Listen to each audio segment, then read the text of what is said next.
Bully slapped a black elderly veteran in a diner, not knowing his son was the head of Homeland Security. He only wanted a quiet breakfast. After years of serving his country, after battles that left scars on his body and shadows in his memories, the elderly veteran had found peace in small rituals. Coffee at the corner diner, the smell of bacon and eggs filling the air, the comfort of seeing familiar faces.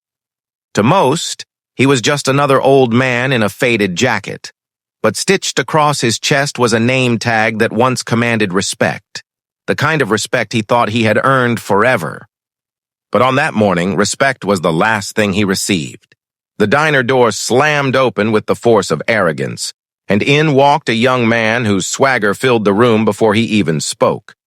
Loud, entitled, and eager for an audience, he scanned the booths until his gaze locked on the veteran, sitting alone, silver hair catching the light from the window.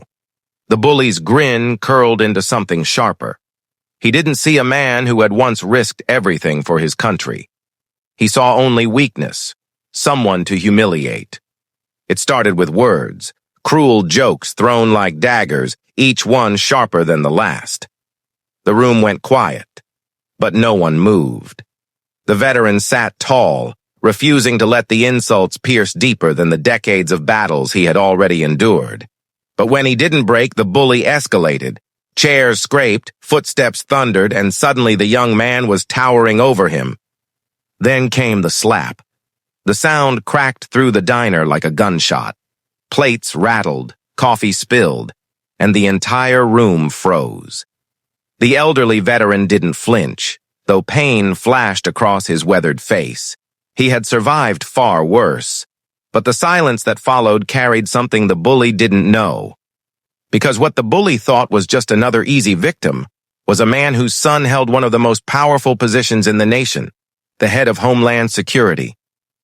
And what would unfold next was something no one in that diner, not even the bully himself, could have ever imagined. It was supposed to be an ordinary morning in the little town diner. The kind of place where the smell of fresh coffee mixed with buttered toast hung in the air, where regulars sat in their usual booths, and where the walls were lined with faded photographs of Little League teams and 4th of July parades. In the corner booth, by the window where the sunlight poured in, sat Mr. Charles Everett. To strangers, he was just another elderly man with stiff joints and a calm, reserved demeanor. His white hair was neatly combed, and his old army jacket looked worn but well cared for. To those who knew his story, though, Charles wasn't just anybody. He was a decorated veteran who had fought in battles most people only read about in history books. He carried medals that had once shone brightly in ceremonies but were now tucked away in a drawer at home, their weight replaced by quiet dignity. Every morning, Charles walked with a slow but steady stride down Main Street, exchanged nods with shopkeepers, and ended up at the diner. The waitresses knew his order before he even sat down. Black coffee, scrambled eggs, wheat toast, and a side of bacon. He wasn't there for the food as much as the sense of routine. After a lifetime of uncertainty and sacrifice, routine felt like luxury. That morning, though, routine shattered. The diner door burst open and in came Rick Dalton, a man in his late 20s with a reputation that stretched further than his small frame deserved. Rick was known in town for his temper and his obsession with dominance. He thrived on being the loudest in the room, mocking anyone who couldn't fight back and treating decency like it was weakness. His father owned a local contracting business, and Rick never let anyone forget it. He came in laughing loudly, two friends trailing behind him like shadows, their eyes scanning for their next bit of entertainment. And then Rick saw Charles. The sight of an elderly black man sitting alone seemed like an invitation. Charles wasn't doing anything, just stirring his coffee slowly, the spoon clinking gently against the cup. But to Rick, it was enough. He swaggered toward the booth, the heels of his boots stomping against the floor as though each step needed to announce itself. "Look at this," Rick sneered, loud enough for the entire diner to hear. "Old man couldn't find a nursing home, so he parked himself here." The chatter in the diner dimmed. Heads turned. Some shifted uncomfortably in their seats. Nobody liked Rick, but nobody wanted to be his target either. Charles lifted his eyes, calm and steady, and offered nothing more than silence. Rick didn't like silence. He leaned closer, throwing more insults, about Charles's age, his race, the way his jacket looked like it belonged in the trash. His friends laughed, egging him on, their voices echoing against the diner's tiled walls. Charles continued to sit tall. His hands were folded on the table. He had faced men more dangerous than Rick Dalton. He had fought enemies who carried guns, who wore uniforms, who wanted to erase him from existence. Rick Dalton was just noise, but noise has a way of growing louder when it's not challenged. The waitress hesitated from behind the counter, gripping her coffee pot nervously. A few patrons whispered to each other, and while everyone hoped the scene would just pass, Rick's arrogance only deepened. The diner, once warm, safe, and familiar, was suddenly thick with tension. What no one in that diner knew, not the waitress, not the cook in the back, not even Rick Dalton himself, was that the man he was humiliating had a son. A son who didn't just wear a badge or hold a desk job. A son who carried the weight of national security on his shoulders every single day. But that truth hadn't yet revealed itself. Not yet. For now, all anyone saw was an old man being cornered by a bully, and the slap that was about to echo across the room would change everything. The diner had grown silent, the kind of silence that isn't calm but brittle, ready to shatter. Every eye was on the booth by the window, where Rick Dalton leaned over the table, sneering down at Charles Everett. Rick's words dripped with venom. "You think you're somebody 'cause you got that dusty jacket? Old man, your time's up. People like you don't belong here anymore." Charles didn't flinch. He simply placed his coffee cup down on the saucer with a deliberate calmness, the porcelain making a soft click. His silence, his refusal to feed Rick's cruelty, only made the bully's rage rise higher. One of Rick's friends, eager to impress, muttered loud enough for others to hear, "Bet he doesn't even have family to stand up for him. Bet he's just another nobody." That was the spark. Rick's hand shot out, and before anyone could stop him, the sharp crack of palm against skin echoed through the diner. Charles's head jerked slightly to the side, his glasses nearly slipping from his face. Gasps rippled across the room. The sound seemed to hang in the air, heavier than any insult could ever be. For a heartbeat, the diner froze. The waitress held her breath, coffee spilling over the rim of the pot in her trembling hand. A mother at a booth clutched her child tighter. Phones slid quietly out of pockets, some patrons already recording, others too afraid to move. Charles slowly lifted his eyes back to Rick, steady, unwavering. He didn't raise his voice. He didn't strike back. His composure was a quiet kind of power that Rick couldn't understand. That composure only enraged him further. "Don't you look at me like that," Rick snarled, his finger jabbing toward Charles's chest. "You think you're better than me? You ain't nothing. You hear me? Nothing." Rick's friends laughed nervously, but even they felt the weight of what had just happened. The slap had crossed a line. It wasn't just mockery anymore. It was an assault on dignity, an assault on history, an assault on a man who had given more to his country than Rick could ever imagine. And yet Charles still sat there, back straight, eyes locked on his tormentor. There was no hatred in them, no fear, only something deeper. A silent endurance, the kind that comes from years of surviving far worse than the cruelty of a small-town bully. The tension inside the diner turned suffocating. A few patrons whispered about calling the police, but no one moved. It was as if the entire room had been trapped in a spell, waiting for the next move. Rick grinned, mistaking silence for victory. He slapped the table so hard the silverware rattled. "This is my town, old man. People like you don't just sit around here acting like you belong. Get out before I throw you out myself." And that's when Charles did something that no one expected.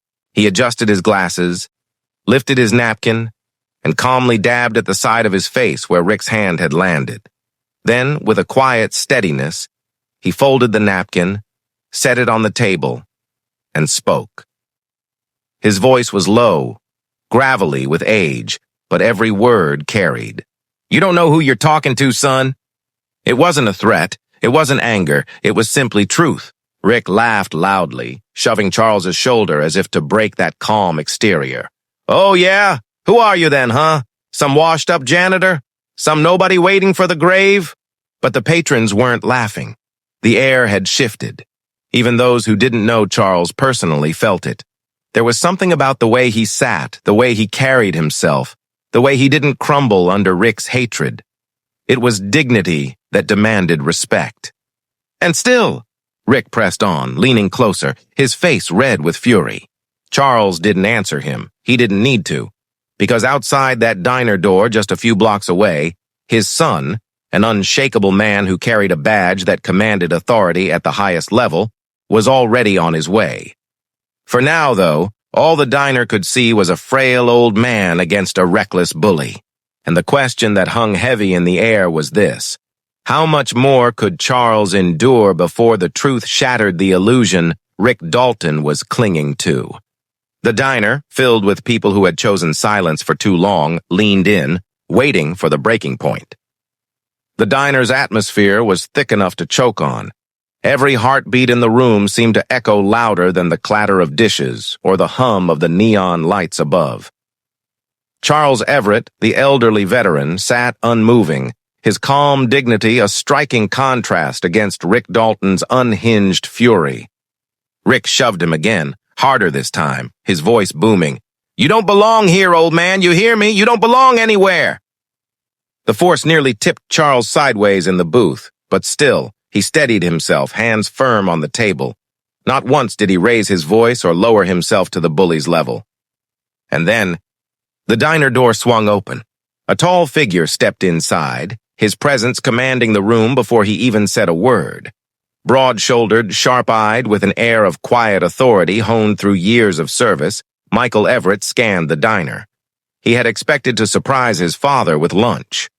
What he walked into instead was a scene that made his blood run cold. He saw his father's reddened cheek.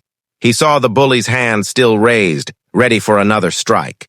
And in that instant, Michael Everett, the man whose badge gave him authority over national security itself, wasn't just a son. He was a storm. The diner seemed to shrink under the weight of what was about to unfold. Michael's voice cut through the tension like a blade. "Step away from my father." Every head turned. Rick blinked, caught off guard by the sudden intrusion. He gave a mocking smirk, trying to mask his unease. "And who the hell are you supposed to be?" Michael stepped closer, his shoes echoing against the polished tile. His stare didn't waver. His jaw was tight, his fists clenched at his sides, but his voice remained steady, controlled, dangerous. "I'm the man who decides what happens next. And trust me, you don't want to test me." Rick scoffed, turning to his friends for support. But they weren't laughing anymore. Their bravado crumbled under the sheer intensity of Michael's presence. Phones that had been recording now focused on him, capturing the unfolding drama like a live broadcast waiting to go viral. Charles, still seated, looked up at his son with a mixture of relief and quiet pride. He hadn't called for help, hadn't begged for mercy. But now, the truth of who he was and who his son had become was about to come crashing down on Rick Dalton like a tidal wave. Rick jabbed his finger toward Michael, spitting words he would soon regret. "You think you can scare me? This old man's just trash, and you're—" He didn't finish. Because Michael pulled something from inside his jacket.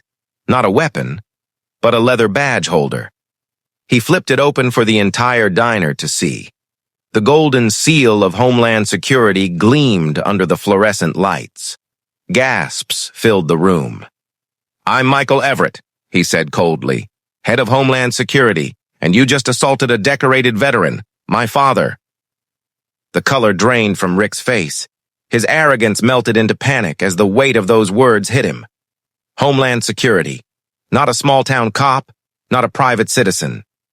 This was a man whose authority stretched nationwide. The diner erupted. Patrons who had sat frozen in fear now erupted in whispers, in disbelief, in shouts of, "Did you hear that?" and "Homeland Security." Phones filmed every angle, capturing Rick's downfall in real time. Rick stumbled back, his bravado gone. I didn't know, he stammered, his voice cracking. Michael didn't step closer. He didn't have to. His voice alone carried the final blow. You didn't care to know. You thought you could humiliate a man who gave more for this country than you'll ever give in your life. You thought you could strike him down and walk away. Not today. Rick's friends slowly backed away, their courage evaporating. Even the waitress, who had been trembling in the corner, now stood taller, emboldened by the shift in power. Rick's face twisted, caught between fear and defiance. But the room, the entire diner, was no longer his stage. It belonged to Charles Everett, the veteran who had endured quietly, and to Michael Everett, the son who had arrived at the exact moment justice demanded. The slap that had humiliated a man had now triggered something far greater. The exposure of cruelty, ignorance, and the undeniable truth that dignity always carries more weight than hate. And as Rick's legs gave out beneath him, as the crowd closed in with their cameras raised high, the question was no longer about what he had done. It was about what would happen to him now that the world knew the truth. The diner had never been that silent. Not when the jukebox broke down, not even during the darkest nights when storms knocked out half the town's power. But now, after the slap, the chaos, and the shocking reveal, it felt like time had stopped. Every eye in that room remained fixed on the old man, and the towering figure beside him, his son, the man who had just revealed his true identity. The bully, who only minutes ago strutted with arrogance and venom, now sat in his booth, trembling. The smirk that had mocked the veteran was gone. In its place was fear, the raw recognition that he had crossed a line so deep, so irreversible, that even apologies would never mend it. His hands shook as he tried to lift his coffee mug, but it rattled against the saucer, betraying his nerves. He opened his mouth, perhaps to beg forgiveness, perhaps to excuse his cruelty, but no words came out. The son stood tall, shoulders squared, his very presence commanding the room. Yet his face was not one of anger. It was of disappointment. Not just in the man who had assaulted his father, but in a society that allowed moments like this to keep repeating. His voice, calm yet unyielding, broke the silence. You didn't just strike a man. You struck a veteran who fought for your freedom. You struck a father who raised his children with honor. And you struck a human being because of the color of his skin. That is what you'll have to live with. The bully sank lower in his seat. No one came to defend him now. Not the friends who laughed at his cruel jokes earlier. Not the waitress who had nervously refilled his cup. Not even the few strangers who once nodded at his arrogant remarks. He was alone, stripped of the false bravado that once made him loud. Meanwhile, the elderly veteran sat quietly, still rubbing his jaw where the slap had landed. But there was no bitterness in his eyes, only a lifetime of patience, the quiet dignity of a man who had endured worse and kept going. His son knelt beside him, checking if he was all right, the small gesture of a child caring for the parent who had once carried him through the storms of life. Then something shifted in the diner. A man at the counter, who had been silent the whole time, stood up. His voice cracked slightly, but he said what everyone was thinking. Sir, thank you for your service. I'm sorry you had to go through that. Another followed. Then another. Soon, the entire diner erupted into a wave of voices, some apologizing, some thanking the veteran, others condemning the bully. Phones that had recorded the altercation now streamed it live, broadcasting the reality beyond the walls of that small-town diner. The story wasn't going to stay hidden here.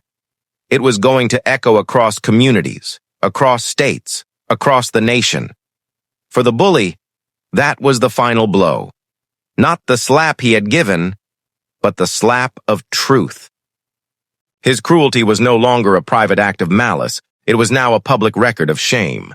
But for the veteran, it was something else entirely. He sat straighter, his chest rising with quiet strength. The humiliation he had endured was real, the sting undeniable, but there was also a strange kind of justice unfolding before him. Not revenge, not anger, justice. Because now, the world was watching, and the world, for once, was on his side. The son, the Homeland Security leader, helped his father to his feet. As they walked toward the door, the bully called out, his voice small, cracked, desperate. "Wait. Please. I didn't know. I didn't mean—" But the veteran didn't stop. He turned only once, his voice steady, low, and sharp enough to cut through the coward's excuses. "You shouldn't have to know who a man is to treat him with respect." With that, he stepped outside, the golden light of the morning sun hitting his face. His son walked with him, not as a protector of national security, but as a son walking proudly beside his father. Inside the diner, the silence was heavier than before. People looked at one another, reflecting. Some whispered apologies for the times they had stayed silent in the face of injustice. Others wiped tears from their eyes, struck by the raw truth they had just witnessed. The bully remained in his booth, his head in his hands, realizing that his arrogance had not only destroyed his pride, it had branded him in front of the world. But the true impact of that morning went far beyond the walls of that small-town diner. Within hours, the video spread online. Headlines erupted, elderly veteran slapped in diner, son's identity shocks crowd. Comment sections flooded with outrage, support, and soul-searching. Veterans groups rallied in solidarity. Communities that had long stayed quiet about racism began speaking louder, and ordinary people, workers, students, parents, found themselves asking, "Would I have spoken up if I had been there? Would I have done more?" For the old man, the scar of that moment remained. But so did something else. A reminder that his pain was not invisible. For his son, the incident reinforced his mission, that protecting the country wasn't only about borders and threats from afar. It was also about confronting the injustices within, the prejudice that lived in neighborhoods, diners, and everyday encounters. And for everyone else, the story became a mirror reflecting the ugliness of hate, but also the possibility of change.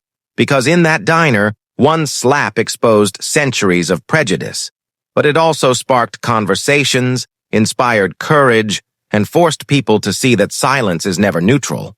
The final question lingers even now, echoing like a challenge. How many more times must this happen before respect becomes the default, not the exception?